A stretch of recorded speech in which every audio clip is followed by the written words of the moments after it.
চলো আজ তোমাদের নিয়ে যাব বক্রেশ্বর ধামে। তো সকাল সকাল স্নান করে রেডি হয়ে বেরিয়ে পড়লাম বাপির গাড়িতে করে আহমেদপুর যাওয়ার জন্য।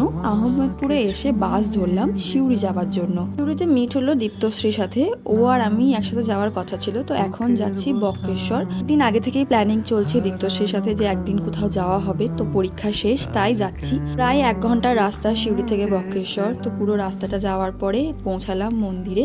ওখানেই সব বলে দিচ্ছিল যে এখান থেকে ডালা নিতে হবে, একটা অন্য গেট দিয়ে আমাদের ঢুকতে বললো।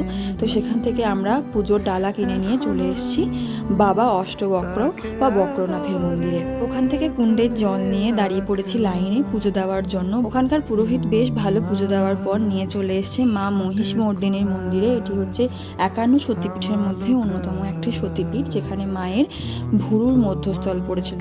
এছাড়াও এখানে অনেকগুলো শিব মন্দির ছিল যেগুলো দেখার মতো। তো এখানে আমরা একটু নিরিবিলিতে ঘুরে এবার চলে এসেছি যেখানে ডালা কিনেছিলাম। এবার দেখতে পেলাম সেই কুণ্ডগুলো যেখানে জল প্রায় টকবক করে ফুটছে। এই কুণ্ডটার নাম হচ্ছে অগ্নিকুণ্ড, সব থেকে গরম জল বলা হয় এই কুণ্ডের। এখানে অনেকে চাল ফেলেছে ভাত হয় কিনা দেখতে, বাট সেরকম কিছু হয় না, কিন্তু জলটা বেশ গরম। আর এটা হচ্ছে বাবা বক্রনাথের সামনের যে মেন গেট সেটা। পর আমরা গেলাম যেখানে সবাই স্নান করে সেই গরম জলের ওই পার্কটার মতো ওখানে। তো 10 টাকা করে টিকিট, বেশ ভালো ঘুরেছি। তো ভ্লগটা আজকে এখানেই শেষ করলাম। পরের ভ্লগে দেখাবো যে এখান থেকে কিভাবে আমরা মামা ভাগ্নে পাহাড় গেলাম। তো বাই।